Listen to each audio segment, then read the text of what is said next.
Welcome, Scott. Thank you very much for your time and for being the main speaker of the event. As a context, the world is evolving. The pandemic has affected and disrupted virtually every single industry, and e-commerce has become the mandatory channel over which many companies are understanding how to win.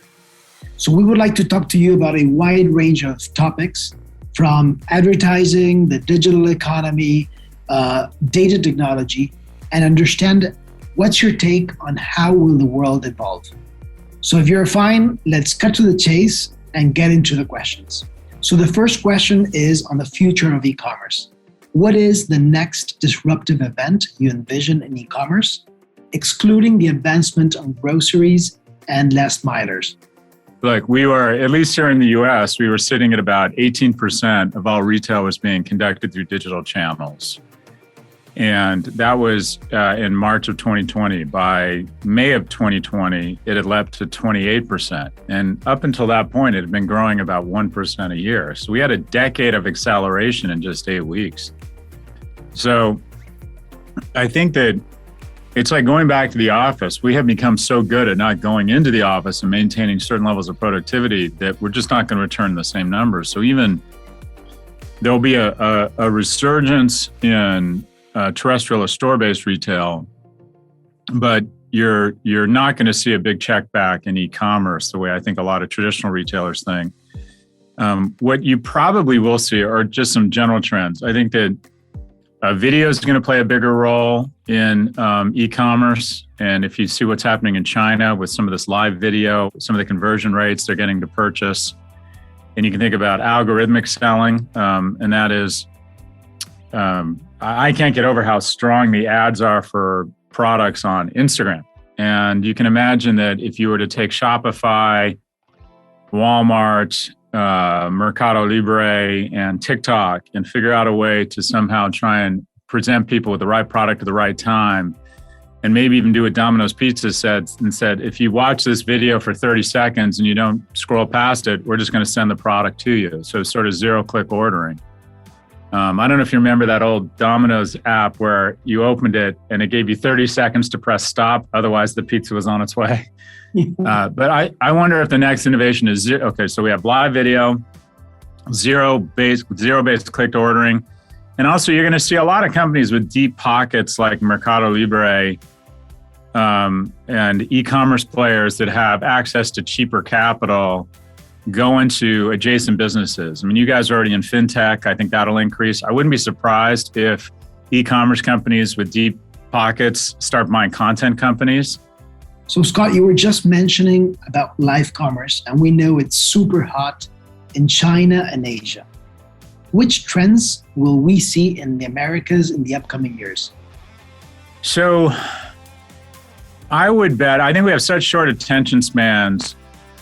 I would bet that it would be more around an algorithmically based video platform, whether it's Instagram Reels or I would say Twitter if they could innovate, but they can't. But someone who already has a direct dialogue and is known as a video product, they'll start seamless. I mean, the company that should own this would be TikTok. And that is, if you think about what TikTok does, the most powerful algorithm in the world right now, I would argue, is TikTok. And the reason why is it gets all this signal liquidity. So Netflix gets kind of 2 or 3 signals over 60 minutes. Did I watch the whole thing? Did I stop watching? Did I stick around to watch the next episode? And that informs its algorithm. So it gets 2 or 3 signals per hour. TikTok gets a couple hundred signals per hour.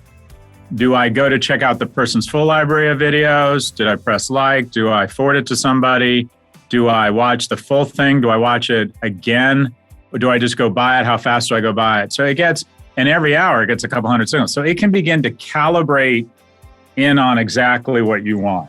If you could take that sort of calibration and signal liquidity to commerce, you might have something really powerful. Now, so I would say the question is, whether it's video or audio, or visual on a screen. So that type of I'm calling it a-commerce or algorithmic commerce.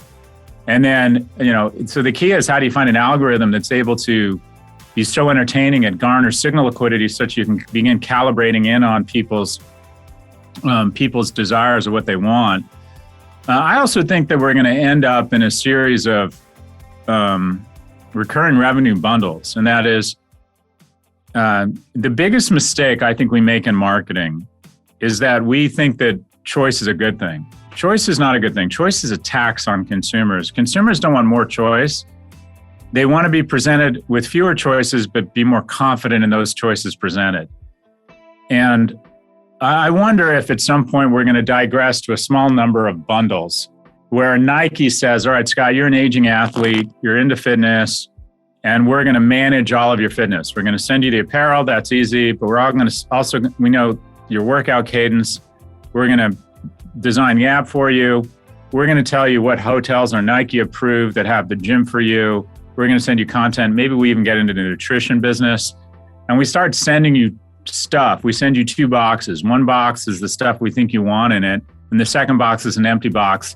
And whatever you don't want, you just put back in the second box. And that's more signal liquidity. So people have been talking about, I mean, just an example, the Concorde and nuclear power were great technologies who were probably 30 or 40 years too early. I think all those box-based e-commerce companies, remember all those boxes you were getting once a month and people were like, I got too many beauty products and they canceled their box subscription. I've been reading many articles related to blockchain and how can it disrupt the advertising industry.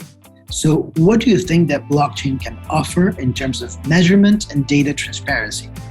So the blockchain offers the opportunity to say, how do we take humans and bias out of this measurement? Or how do we take media planners? It's almost like robo-advising, right? And to a certain extent, it's just an extension of programmatic media, but it decentralizes the decision-making where we might program something and decentralize it and just have a machine making these decisions instead of a media planner or media buyer. It's kind of just, I almost just see it as another technology for programmatic. Now, does it create this giant sucking sound down? One of the reasons that podcasts have done fairly well is that we get 3 times the CPMs for host readovers as opposed to just an insertion ad, because everyone's going to lowest common denominator with programmatic. Programmatic is programmed to say eyeballs in this demographic over cost, whoever has the lowest number gets inserted this ad. And we're finding that, okay, so now there's opportunities. How do you create value add such you can bust out of that downward cycle of CPMs? I don't know if the ledger and the blockchain, I think I understand it better than 99% of people, and I still don't understand it. I think it's probably just another form of automation and another form of programmatic that makes certain things more efficient. I think the tokenization of certain scarce assets might be really interesting. I mean, if I were a Mercado Libre, I would be thinking, all right, I want 5 ideas for coins. I want 5 ideas for a stable coin. Amazon is supposed to be working on a stable coin in Mexico. I'd want to know, what is it about these technologies? But as far as I can tell, the blockchain is just a very sophisticated ledger. And it's slow. It's like a slow-moving database. So I don't know how much, to me, it just seems like another technology that accelerates programmatic. When speaking with agencies and advertisers, everyone is speaking to me about retail media, developing full funnel strategies from discovery, consideration, and purchase. So what do you think is the marketplace's edge when talking about the advertising industry? Well, when you say a marketplace, you mean a marketplace like Mercado Libre or Amazon Marketplace? Well, look, marketplace is kind of Latin for spend billions of dollars, lose billions of dollars to create enough buyers and sellers where you create an active marketplace. And once you have a marketplace, I mean, you guys, what percentage of your sales now are third party? For now, the majority. Right. So that means you've successfully created a marketplace. And that is, there are only so many that can exist. And so if you have the capital and the product, the value proposition, it strikes me that marketplaces are, it is incredibly expensive and difficult to build. I was on the board of Urban Outfitters, And every retailer believes they're going to build their own marketplace. They're like, I know.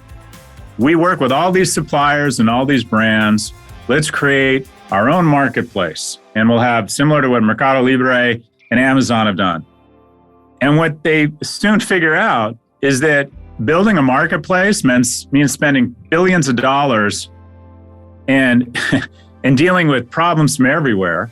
Because if there's a customer service problem or a product problem, they hold Mercado Libre accountable. They don't hold the brand accountable, or they hold both of you accountable.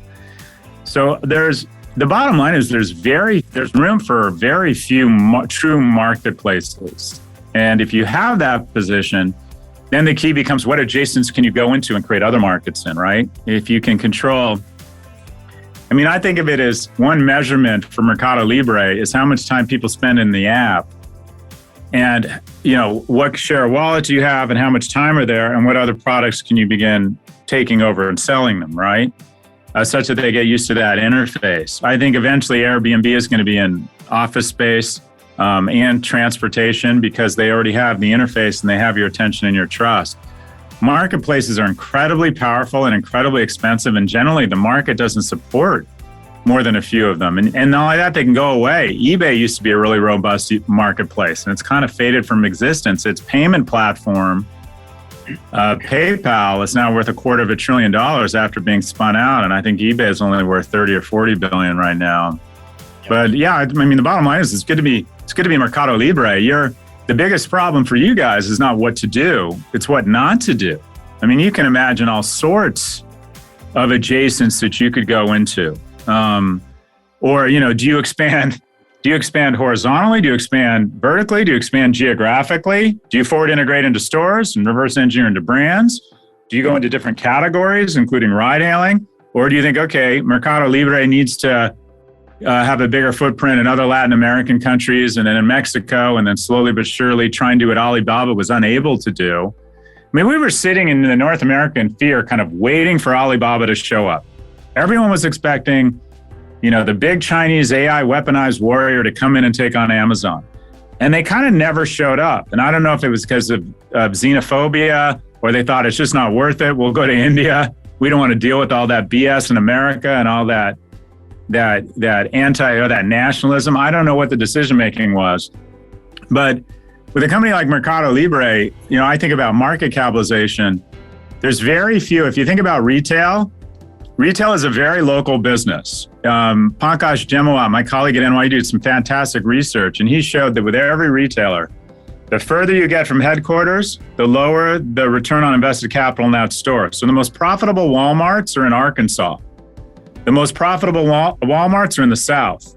The moment you take Walmart to California or Alaska, it becomes less profitable, still profitable. And the moment it leaves the country, it becomes dramatically less profitable. There's been very few retailers outside of luxury that have been able to scale globally. It tends to be a local business. The question is, will anyone be able to scale globally, right? So who can do it? Who can scale outside of China? Maybe they don't need to. The market's so big and growing so fast. Who can scale outside of the US? Could Mercado Libre scale outside of Latin America? That no one in retail has been able to pull that off. So talking with many companies, independent of their size, they have the dilemma on how much effort to put on DTC versus on marketplaces. What should their strategy be? And perhaps what are the advantages or disadvantages on focusing on marketplaces versus their own proprietary stores? Typically, companies have what I call brand purists. They say, all right, we need to be totally vertical. We want to be all direct to consumer. And there's some huge advantages to being direct to consumer. You have custody of the consumer. You get more robust data. You get to control the experience. You get to have your own packaging. You get to decide what goes in the box. Your proximity to the customer is such that you get better real-time feedback. It's also really expensive, and it's also harder to scale. So as a species, we like to distill every decision into a 0 or a 1 because it's easier to process information. And we think we're a purely DTC brand, or we distribute through third-party retail. And the reality is, unless you're a luxury brand, you're going to have some component of third-party retail. and to not take advantage of other people's extraordinary capital and infrastructure investments. There's no brand building event that is greater than someone buying your product and loving it. And the ability to buy products direct to consumer is important. Every company, I can't imagine a brand over 100 million that has some level of brand equity not having a direct to consumer component. At the same time, there's nothing like building a business that does $1 billion in revenue. And it's very hard to imagine going from 100 million to $1 billion without some sort of third-party retail. In addition, a lot of small, wonderful niche brands have scaled from 0 to 100 million faster on marketplaces than they could have ever on their own. They would have never had the capability or the capital to go direct to consumer. So I just think of it as channel mix. And there are some companies that make very, the kind of low-end, more commodity products are going to be all marketplace, right? Charmin or certain people, you're not going to have Tide stores. Tide.com is never going to, in my opinion, not going to be a huge point of distribution for Procter & Gamble. Vuitton is going to try and control, Vuitton, Chanel, and Hermes are going to need to control 90+% of their distribution. Their brand equity is so important. Their margins are so extraordinary that they need to control the entire experience. 80 to 90% of retail is going to be a mix. And that is, I'll use the brand again, Tumi. Tumi has stores. Tumi has a website. It also distributes to certain travel stores, and it does a really robust business in marketplaces. What I have found over the last 10 years is that because brand executives typically are like me and they're brand purists, and they want to talk about verticalization, that oftentimes the fastest way to improve their revenues, $5, $10, $50 million, would be figuring out how to optimize their presence on third-party on marketplaces. Now, some marketplaces can't resist the temptation to dramatically increase the amount of money you charge. I would imagine Mercado Libre is one of the largest search engines in Latin America. And at what point do you start charging people to be at the top, right?